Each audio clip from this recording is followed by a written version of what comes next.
Oh, this one should feel good. This one should feel real good. Buckle in and get some popcorn. Mark Zuckerberg publicly wrote a letter to apologize somehow to the Republican Judiciary Committee about how Facebook was being censored during COVID and during the election 4.5 years ago. Listen very closely and wait till the end and tell me why you think that he wrote this letter. I have my theory.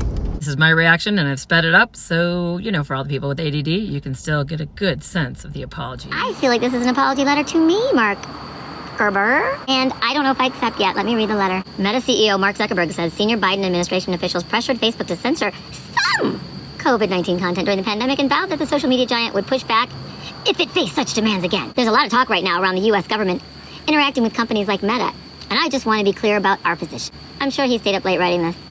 Our platforms are for everyone. We're about promoting speech and helping people connect in a safe and secure way. Really, Mark? Because when I post on Facebook, I get 4 people.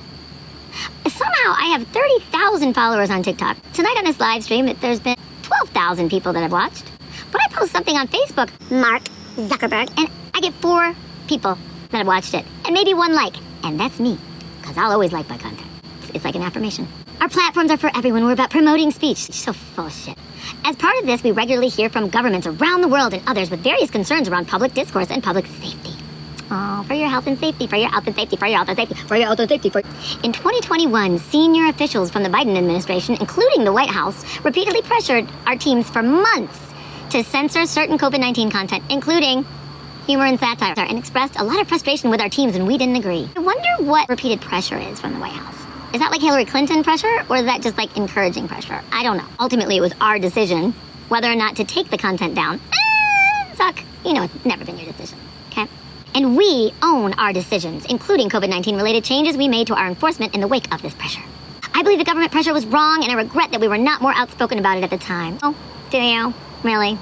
Now that we can see, #VAERS, VAERS. So you talk about it 5 years later. I also think we made some choices that, with the benefit of hindsight and new information, we wouldn't make today. Like I said to our teams at the time, I feel strongly we should not compromise our content standards due to pressure from any administration in either direction. And we're ready to push back if something like this happens again.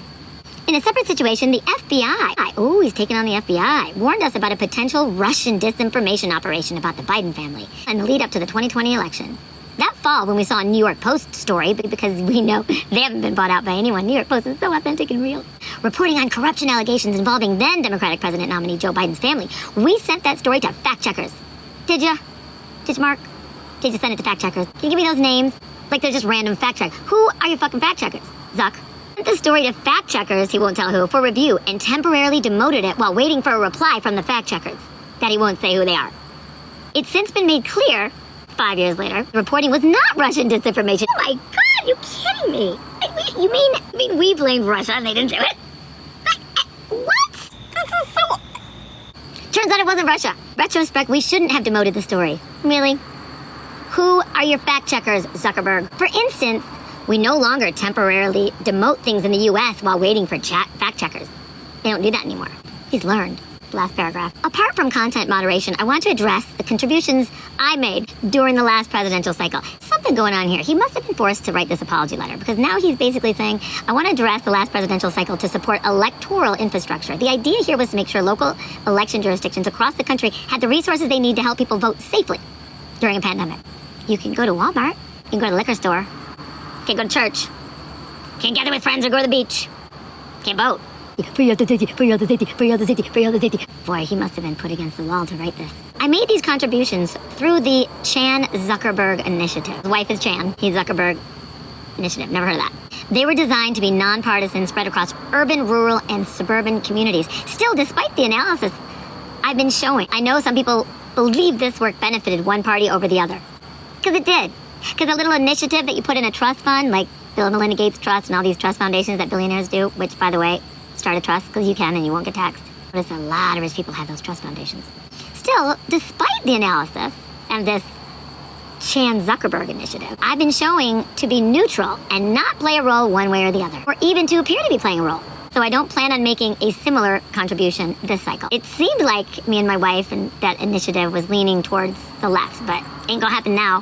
Why? Why the change, Zuck? Respectfully, Mark Zuckerberg.